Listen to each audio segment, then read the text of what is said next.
اب دوسرا جی، جو قرضے گئے لائبلٹیز 2013 میں 16 ٹریلین 16,000 ارب روپے کا قرضہ تھا. جب ہماری باری آئی تو وہ ٹوٹل لائبلٹی 1,000 ارب پہ پہنچ گئی. سال جو ہم نے جتنی کلیکشن کی وہ پہلا سال ویسی مشکل تھا، آدھا اس کا چلا گیا ان کے قرضوں کی قسطیں، ان کے لیے ہوئے قرضوں کی قسطیں ادا کرنے میں. خود سوچیں کہ اس کے بعد کتنا پیسہ رہ گیا سارا ملک چلانے کے لیے. جو ریزروز تھے ان کے 20 ارب ڈالر کے ریزروز تھے، وہ کریش کر کے 10 ارب ڈالر پہ آگے جب ہمیں گورنمنٹ ملی. اور میں آپ کو یہ بھی بتاؤں کہ حال یہ تھا شروع میں کہ ہمارے پاس پیسے نہیں تھے، جو لائبلٹیز تھیں، جو ایکسٹرنل لائبلٹیز تھیں، ہمارے پاس پیسے نہیں تھے. اسپیکر صاحب دنیا میں گئے، اپنے دوستوں کے پاس گئے، پیسے مانگنے گئے کہ جناب ہمارے پاس ریزروز نہیں ہیں، ہماری مدد کریں. دیکھیں اسپیکر صاحب، میں اس ملک کا سب سے بڑا فنڈ ریزر ہوں. 30 سال سے پیسے اکٹھے کر رہا ہوں. مجھے کبھی شرم نہیں آئی پیسے اکٹھے کرتے ہوئے جب میں پاکستانیوں سے پیسے اکٹھے کرتا ہوں اپنے ملک کے لیے،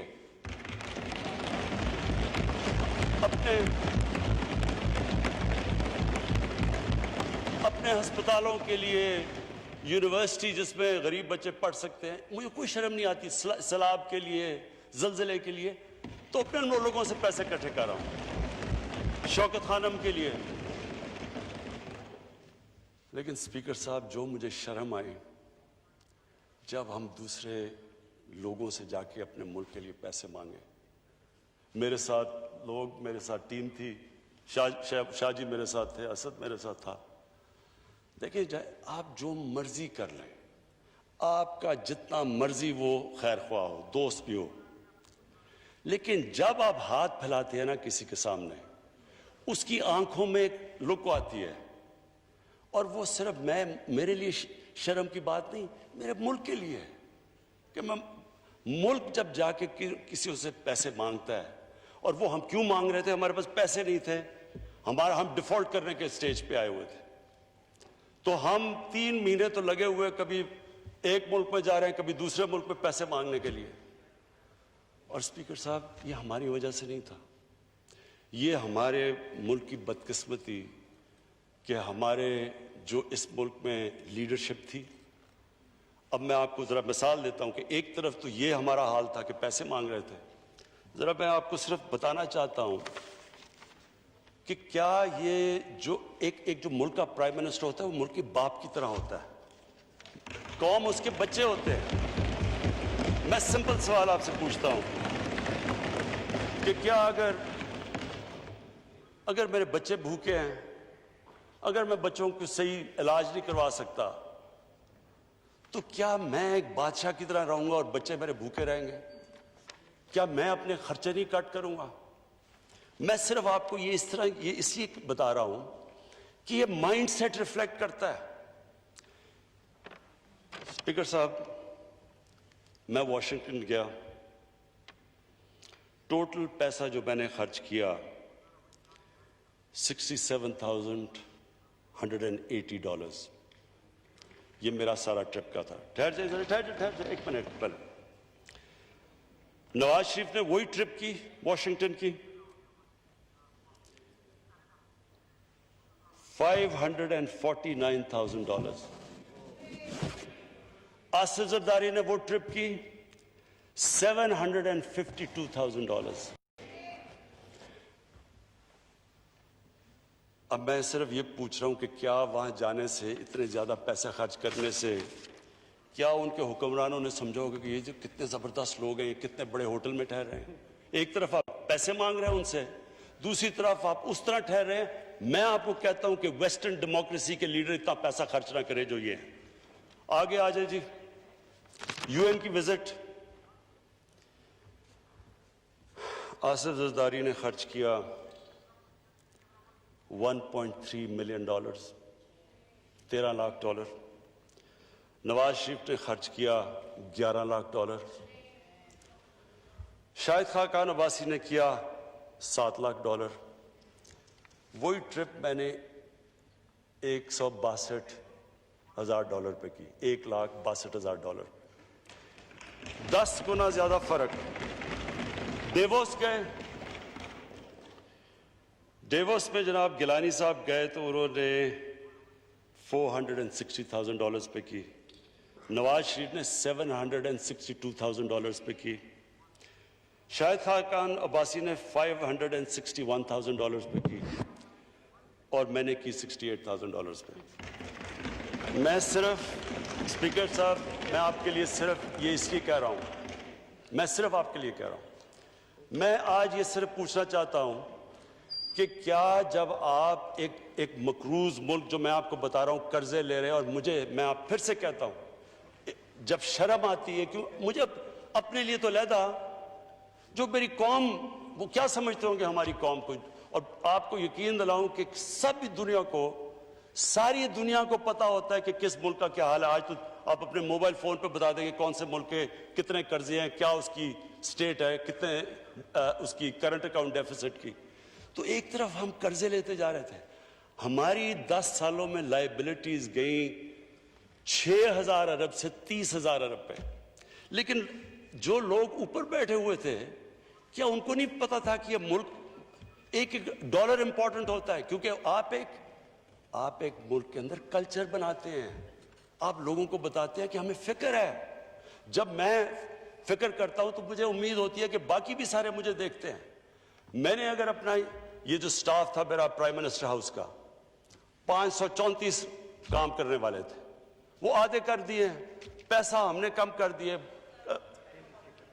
اور اسپیکر صاحب یہ اور بھی کم ہو سکتے ہیں، لیکن وہ سٹاف آج کل کے زمانے میں ان کو بے روزگار نہیں کرنا چاہتے تھے، ہم اور بھی کم کر سکتے ہیں۔ ہر جگہ جب کہ کہیں بھی دنیا میں جب ایک آسٹیریٹی، ایک ملک مشکل میں آتا ہے تو ایک پھر حکمرانوں اپنی اگزامپل سے لیڈ کرتے ہیں، وہ یہ نہیں کرتے کہ خود پیسے اور لوگوں کو کہے کہ وہ پیسے نہ خرچ کریں۔ آگے آ جائے جی، اسٹیٹ بینک کی بورونگ جو ہمیں ملا 6 ٹریلین روپیہ خرچ کیا، 6,000 ارب روپیہ سپریم کورٹ سے لیا، جو ہم نے ختم کر دیا، ہم نے کوئی بورنگ نہیں کی۔ پھر جی جو 70% جو قرضے تھے، 70% وہ شارٹ ٹرم تھے، ہم نے آ کے الٹا کر دیا، ہمارے آج 76% قرضے لانگ ٹرم ہو گئے، ہم نے وہ چینج کر دیا ڈیٹ کا، کیونکہ شارٹ ٹرم زیادہ مہنگے ہوتے ہیں۔ میں صرف یہ یاد کرا رہا ہوں کہ یہ سچویشن تھا کیا۔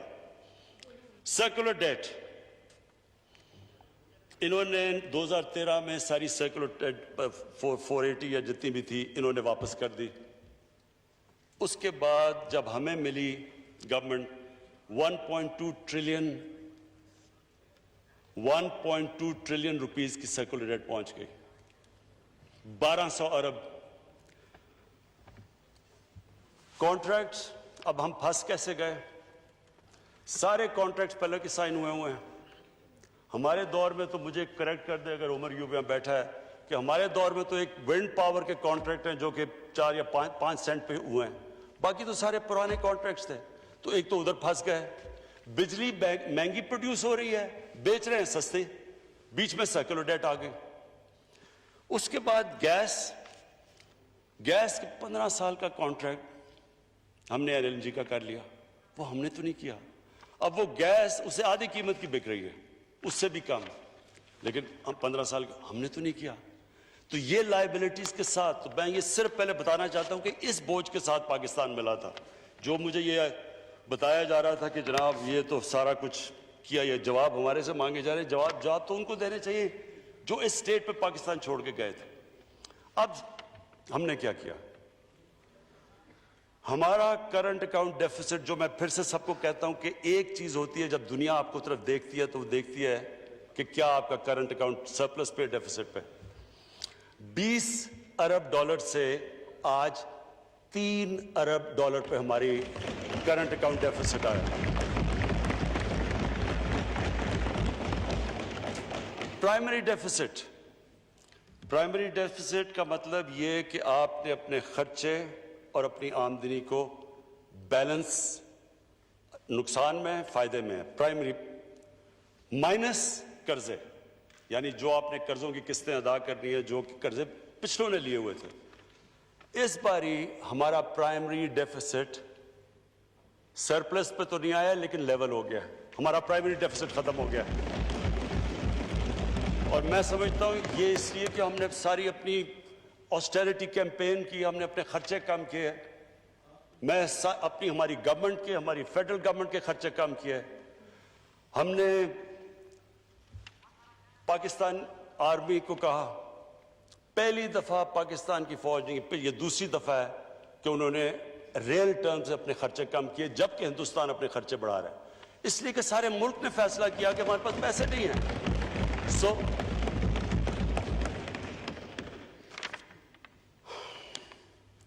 اس کے بعد جی جو چیز مجھے خاص خوشی ہے جو ہم نے کی وہ یہ کہ ہم نے جو غریبوں کے لیے، جو عام لوگوں کے لیے جو ہمارا احساس پروگرام، جو پاکستان کی تاریخ کا سب سے بڑا پروگرام ہے عام لوگوں کو غربت سے نکالنے کا، پاورٹی ایلیویشن کا، اس کو اس برے وقت میں، جبکہ کووڈ کے جو آخری یہ جو کوارٹر تھا ہماری کریش کر گئی، جس طرح ساری دنیا میں ریونیوز کریش کے جب ہمارے کر گئے، تو اس کے ہم نے 208 ارب بلکہ کم نہیں کیا، احساس پروگرام کا ہم نے اس کی زیادہ بڑھا دیا۔ ٹیکس پہ آ جائیں جی، پچھلے 3 سال میں سب سے زیادہ ٹیکس اکٹھا ہوا 17% پہ۔ کووڈ سے پہلے جب یہ کرونا وائرس کی لاک ڈاؤن نہیں ہوا تو ہمارا 17% ہمارا ٹیکس کی گروتھ تھی، ہمارا نان ٹیکس ریونیو 33% بڑھا، ہماری فورن ڈائریکٹ انویسٹمنٹ $1 ارب سے گئی $2.1 ارب پہ ڈبل ہوئی فورن ڈائریکٹ انویسٹمنٹ، ہماری ریمیٹنسز میں 3% اضافہ ہوا، ہماری ایکسپورٹس مارچ کے اندر جب یہ کووڈ سے پہلے جو ہماری ایکسپورٹس تھی وہ پچھلے 10 سال میں سب سے تیزی سے آن اے منتھ بیسس ہماری ایکسپورٹس بڑھ رہی تھی، اور ہماری جو ریٹنگ تھی، جو کہ دنیا کی ریٹنگ ایجنسیز ریٹ کرتی ہے ملک کو، ہماری B3 پازیٹیو چلی گئی، یعنی کہ دنیا ریکگنائز کرنا شروع ہوگی کہ اکانومی ہماری امپروو کر گئی ہے۔ اور اب تک ہم 5,000 ارب روپے قرضے واپس کر چکے، جو قرضے پچھلی حکومتوں نے لیے۔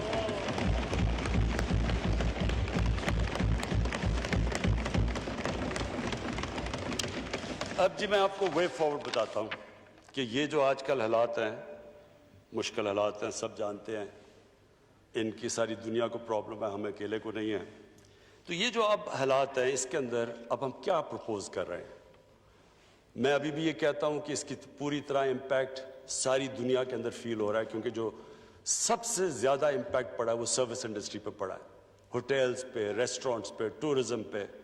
ہمارے علاقے ہیں کئی، اور مجھے خاص طور پہ افسوس ہوتا ہے ہمارے جو پہاڑی علاقے ہیں وہاں صرف وہ ڈپینڈ کرتے ہیں، ناردرن ایریاز ہیں ہمارے، وہ ڈپینڈ کرتے ہیں کہ 4-5 گرمیوں کے مہینے میں جو وہ اپنی آمدنی اکٹھی کرتے ہیں۔ تو اس وقت جو سب سے بری طرح یہ بہت بڑا ایک علاقہ متاثر ہوا ہے اس کے ساتھ۔ ہماری کوشش تو ہے کہ ہم کسی طرح SOPs کے ساتھ تھوڑی ٹورزم کھولیں، لیکن ہر وقت پریشر پڑا ہوا ہے کہ ایک طرف ہمیں فکر ہے کہ یہ وہ کرتے ہیں تو کرونا اوپر نہ چلی جائے، دوسری طرف لوگوں کی جانیں بچائیں، لوگ بھوکے نہ مر جائیں۔ تو یہ سب سے، تو ابھی ہم کوئی پریڈکٹ نہیں کر سکتے کہ اس کا کتنا فال آؤٹ آئے گا۔ تو ہم اس کے لیے، ویسے میں کہنا چاہتا ہوں کہ پوری طرح ہم تیار بیٹھے ہیں، ہم نے اسپیشل ریزرو کیے ہوئے ہیں کہ اگر ہمیں ضرورت پڑے تو ہم پیسے یہاں استعمال کریں۔ تو نمبر 1 ہم نے جو سب سے پہلے اپنا جو اکانومی کا شعبہ کھولا وہ تھا کنسٹرکشن۔ اس وقت پاکستان کی تاریخ میں کبھی بھی کنسٹرکشن سیکٹر کو اتنا زیادہ انسینٹیوائز نہیں کیا جو آج کیا گیا۔ 30 ارب روپیہ تو ہم نے صرف رکھا ہوا ہے کنسٹرکشن انڈسٹری کے لیے آسانیاں پیدا کرنے کے لیے، ان کو تاکہ سستے قرضے مل جائیں، تاکہ وہ ہمارے جو ایک ڈریم ہے کہ ہم اس ملک میں افورڈیبل ہاؤسز، یعنی ان لوگوں کے لیے گھر بنائیں جو بیچارے گھر افورڈ نہیں کر سکتے، اس کے لیے 30 ارب روپیہ رکھا ہوا ہے تاکہ ان کو سبسڈائز ریٹ کے اوپر ملے انٹرسٹ، تاکہ وہ اگر جو آسان قسطوں میں واپس کر سکے، وہ لوگ جو کبھی خرید نہیں سکتے گھر، ان کو موقع مل جائے۔ تو یہ جو کنسٹرکشن ہے، سب سے زیادہ کبھی بھی کنسٹرکشن انڈسٹری کو اس طرح کے انسینٹیوز نہیں دیے گئے۔ یہ ہمارا نمبر 1 ہے۔ دوسرا ایگریکلچر، اب تک 50 ارب روپیہ ہم نے رکھا ہے، ہم نے ان کی کھادوں کی قیمتیں بھی ہم نے سبسڈائز کی ہیں، پانی کے اوپر بھی کام کر رہے ہیں، لیکن یہ ایگریکلچر جو سیکٹر ہے، اس گورنمنٹ نے فیصلہ کیا ہے، ابھی فخر امام نے آپ سے پتہ نہیں کتنی اس کے اوپر تفصیل میں بات کی ہے، ہماری اب ساری کانسنٹریشن یہ ہے کہ کنسٹرکشن اور ایگریکلچر کو ہم آج پرائیورٹائز کریں اور اس کے اوپر پورا زور لگائیں۔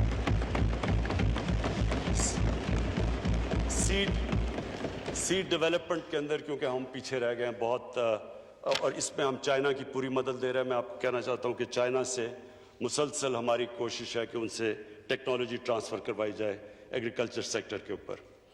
ہم نے جو اپنا پی ایس ڈی پی ہے، اس مشکل حالات میں بھی ہم نے اپنا پی ایس ڈی پی کو کم نہیں کیا، اور ہم نے اپنے نان ڈیولپمنٹ ایکسپینڈیچر کے اوپر کٹس ڈالے ہیں، لیکن پی ایس ڈی پی اس لیے نہیں ہم نے کم کیا کیونکہ ہم چاہتے ہیں کہ اس سے اکانومی ہماری چلنی شروع ہو اور لوگوں کو روزگار ملے۔ ہمارا جو تیسرا انڈسٹری کے اندر جب تک ہم اپنی ایکسپورٹس نہیں بڑھاتے، ہم اسی کرائسس کے اندر جو اب تک پھنسے ہیں، یہ کرنٹ اکاؤنٹ ڈیفیسٹ میں پھنسے رہیں گے۔ تو ہم انڈسٹری کے لیے ہزاروں را مٹیریل ہیں جو کہ آپ کو بتا دیں گے کہ جن کے اوپر سے ہم نے بالکل ڈیوٹی اٹھا لی ہے تاکہ ہمارا کاسٹ آف ڈوئنگ بزنس کم ہو، تاکہ ہماری انڈسٹری ریوائیو ہو، کیونکہ آپ کو پتہ ہے پاکستان ڈی انڈسٹریلائز ہو رہا تھا، ایکسپورٹ سٹیگنیٹ کی ہوئی تھی، اور ایکسپورٹس کے بغیر دیکھیں نا، یہ بڑی اچھی بات کرتے ہیں کہ جی گروتھ ریٹ آپ کی نیچے آ گئی، کہ آپ ایک 5% پہ گروتھ ریٹ تھی۔ اگر آپ کی گروتھ ریٹ 5% پہ ہے اور آپ کا ریکارڈ کرنٹ اکاؤنٹ ڈیفیسٹ ہے، آپ کی امپورٹ 60 ارب کی ہیں اور ایکسپورٹس 20 ارب کی ہیں، تو وہ ملک وہ سسٹینیبل ہی نہیں ہے، وہ تو جانا اس نے کرائسس میں ہے۔ جو بھی دنیا آگے نکلی ہے وہ تو صرف نکلی ایکسپورٹ لیڈ گروتھ کے اوپر ہے۔ آج چائنا کی اسٹرینتھ کیا ایکسپورٹس ہیں، ساؤتھ کوریا، جو بھی ٹائیگر آگے بنا تھا ایشین ٹائیگر، اس کی سب سے بڑی پرائیورٹی تھی ایکسپورٹس۔ تو ایکسپورٹس کے اوپر جب تک کہ آپ انسینٹیوائز نہیں کریں گے اپنی انڈسٹری کو، تو وہ کمپیٹ نہیں کر سکتی۔ تو ہم ان کے را مٹیریلز کے اوپر بھی ہم نے یہ جو کیا، میرے خیال میں یہ بہت بڑا انسینٹیو ہے۔ اور پھر چوتھی چیز، میں یہ جو اپنا احساس پروگرام ہے، یہ ہمارا سب سے امپورٹنٹ پروگرام ہے، کیونکہ اسپیکر صاحب، کبھی بھی کوئی ملک آج تک دنیا میں اوپر گیا ہی نہیں جدھر ایک چھوٹا سا طبقہ امیر ہوتا جائے اور عوام ادھر کی ادھر رہے، غریب رہے۔ یہ جو ہمارا ملک میں امیر اور غریب کے اندر فرق بڑھتا جا رہا ہے، یہ سب سے بڑی امپیڈمنٹ ہے اس ملک کے آگے بڑھنے سے، یہ ہمیں روک رہا ہے آگے بڑھنے سے۔ تو یہ جو ہمارا احساس پروگرام ہے، یہ ملٹی فیسٹڈ ہے۔ ایک تو کیش ہینڈ آؤٹس، یہ جو ہم نے بڑے مشکل وقت پہ جو بچایا ہے لوگوں کو، یہ جو کیش دیا ہے 144 ارب روپیہ، یہ جو یہ ریکارڈ ٹائم کے اندر اتنا زیادہ پیسہ، اتنے زیادہ 1 کروڑ 20 لاکھ خاندان کو اتنے تھوڑے ٹائم پہ اتنا زیادہ پیسہ اور شفافیت سے، کوئی آج نہیں کہہ سکتا کہ کسی نے پولیٹیکل بیسس پہ یہ پیسے بانٹے ہیں۔ اور یہ انشاءاللہ 100، اور یہ ہم اس کو آگے بھی ایکسپینڈ کر رہے ہیں، اور اس کو 1 کروڑ 60 لاکھ خاندانوں تک ہم یہ لے کے جا رہے ہیں۔ جو اسپیکر صاحب، جو دوسری چیز جس کے اوپر مجھے خاص میں سمجھتا ہوں کہ یہ جو میری اور ہماری پارٹی کی ہمیشہ یہ جو ہماری ویژن ہے کہ اس نے جانا ہے ایک فلاحی ریاست کی طرف، تو فلاحی ریاست کے اوپر جو پہلا ہم نے قدم اٹھایا تھا مشکل حالات میں، جس طرح میں نے بتایا اکانومی ملی، پناہ گاہ، اب تک ہم 200 پناہ گاہ بنا چکے ہیں، اور ہمارا پروگرام ہے کہ یہ جدھر بھی لیبر سینٹرز ہے، جدھر بھی مزدور جاتا ہے، جدھر بھی ڈیلی ویجر آتا ہے، اس کے لیے ہم یہ پناہ گاہ بناتے جائیں تاکہ اس کے پیسے بچیں وہ جب پناہ گاہ میں ٹھہرتا ہے تو اس کو کھانا ملتا ہے وہاں، اس کو کوئی رینٹ نہیں کرنا پڑتا، سڑک پہ نہیں سوتا، وہ نہاتا ہے وہاں. تو یہ ہم پناہ گاہ، ہمارا پورا پلان ہے کہ یہ سارے پاکستان میں ایکسپینڈ کرنا ہے. اور یہ وہ ویژن ہے ایک فلاحی ریاست کی طرف جس کا مجھے خاص طور پہ یہ پناہ گاہ کے اندر جب میں اپنی پارٹی کے لوگوں کو بھی کہتا ہوں کہ جا کے دیکھیں مزدوروں سے بات کریں، پتہ تو چلوائیں کہ آپ کو پتہ چلے کہ عام آدمی کئی دفعہ کن مشکلات کا سامنا کرنا پڑتا ہے. اور اس سے زیادہ عجیب جو میں سمجھتا ہوں کہ جو ہمارا انصاف کارڈ ہے، 1 کروڑ خاندانوں کو انصاف کارڈ ہم پہنچا رہے ہیں. کے پی کے اندر کے پی کی گورنمنٹ نے فیصلہ کیا کہ وہ سارا نچلے طبقے کو احساس کارڈ اور سارا جو فاٹا کا علاقہ ہے ان سب کو احساس کارڈ جس میں 7 لاکھ پہلے 7,20,000 تھا تو وہ 10 لاکھ پہ ہے. 10 لاکھ کا مطلب یہ کہ ایک غریب خاندان جو سب سے زیادہ تکلیف میں گھر ہوتا ہے جب کسی کو بیماری ہو جائے، اور اب یہ کووڈ کی وجہ سے جو ہم کہانیاں سنتے ہیں بہت مشکل میں گزرتے ہیں، تو وہ جو ایک غریب گھرانے کے اندر جب ان کا بجٹ پہلے سے کم ہوتا ہے، پہلے سے وہ مشکل سے اب پیسے کما رہے ہوتے ہیں اپنے بچوں کو پالنے کے لیے، کھانا دینے کے لیے، ایک بیماری ہوتی ہے وہ سارا خاندان چلا جاتا ہے غربت کے نیچے کیونکہ وہ سب کچھ بیچ دیتے ہیں. یہ سب سے بڑی پروٹیکشن ہے کہ غریب گھرانے کے پاس پیسے ہوں وہ جا کے اپنا علاج کروا سکے. اور یہ انشاءاللہ ہم سارا کوریج سارے پاکستان میں کریں گے. پھر جی مجھے بڑا اس چیز پہ فخر ہے کہ ہماری پوری کوشش ہوئی ہے کہ ایک پاکستان میں جو ہماری ڈیولپمنٹ ہو، وہ کئی علاقے پیچھے رہ گئے ہیں، ڈیولپمنٹ تھوڑے سے علاقوں میں چلی جاتی ہے اور ہمارا فاٹا پیچھے رہ گیا، ہمارے بلوچستان کے علاقے پیچھے رہ گئے. تو میں آج یہ جو مجھے اس بجٹ کے اندر سب سے زیادہ خوشی یہ ہے کہ اس کے باوجود کہ ہمارے پاس پیسے کم اکٹھے ہوئے، فاٹا کو انشاءاللہ ہم پوری ایلوکیشن دے رہے ہیں اور ہم بلوچستان کو ریکارڈ مل رہا ہے پی ایس ڈی پی کے اندر، کبھی اتنا پیسہ نہیں ملا. میں آج ادھر سے یہ ضرور کہوں گا اسپیکر صاحب کہ میں ریکویسٹ کروں گا، 4 صوبوں نے اپنی زبان دی تھی کہ جب فاٹا مرجر ہوگا تو وہ اپنے این ایف سی وارڈ سے 3% دیں گے فاٹا کو، کیونکہ وہ فاٹا کے اندر جو تباہی ہوئی وار آن ٹیرر کی وجہ سے تو ان کے بڑے برے حالات تھے، تو ان کی ری ڈیولپمنٹ کے اندر انہوں نے پیسے دینے.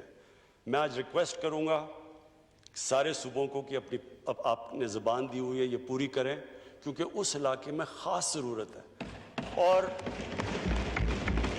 خطرہ ہے جو میں اب بات کروں گا. اگلے جو میرا جو سبجیکٹ ہے وہ یہ کہ اس وقت ہندوستان پوری کوشش کر رہا ہے پاکستان کے اندر ڈی اسٹیبلائزیشن کی. آج ہندوستان کو سب سے زیادہ یہ جو ایک ایکسٹریمسٹ، ایک وہ گورنمنٹ جو کہ ایک انتہا پسند گورنمنٹ جو بالکل اس وقت ان کا صرف گول یہ ہے کہ کسی طرح پاکستان کو سبق سکھایا جائے اور پاکستان کو گرایا جائے. اوپنلی ان کے تھنک ٹینکس کے اندر اوپن ٹی وی کے اوپر وہ بات کرتے ہیں. تو ادھر سے وہ جو ہمیں خطرہ ہے اور جو انہوں نے کیا بھی آپریشنز وہ کرتے ہیں ہماری سافٹ ویلی یا ادھر سے فاٹا سے. اس لیے بہت ضروری ہے کہ ہم اس کی ڈیولپمنٹ کریں. اور میں صوبوں سے پھر آپ سے ریکویسٹ کروں گا کہ یہ آپ نے پلیج کیا ہوا تھا، یہ ہماری گورنمنٹ آنے سے پہلے، تو آپ کا جب زبان دی تھی اس کے اوپر پوری طرح عمل کیا جائے. میں جی وے فارورڈ کی جو میری صرف میں ختم کرتا ہوں اس چیز کے اوپر، ایجوکیشن کے اوپر. میں آج اپنے ایجوکیشن منسٹر شفقت محمود کو خراج تحسین پیش کرتا ہوں. ابھی میں بتایا نہیں کیوں، میں اس لیے خراج تحسین پیش کرتا ہوں کہ انہوں نے وہ 2 کام کیے ہیں جو مجھے افسوس سے کہنا پڑتا ہے کہ کبھی کسی نے اس کی طرف توجہ نہیں دیا تھی تو ان کی پولیٹیکل نہیں تھی. نمبر 1 کہ پاکستان کے اندر یہ جو 3 ٹیئر سسٹم چل رہا ہے، جو ایجوکیشن اپارٹھائڈ ہے، امیر کے لیے انگلش میڈیم، اردو میڈیم اور پھر دینی مدرسے، 3 ڈفرنٹ کلچرز ایک ملک کے اندر آ رہے ہیں. انگلش میڈیم کو وہ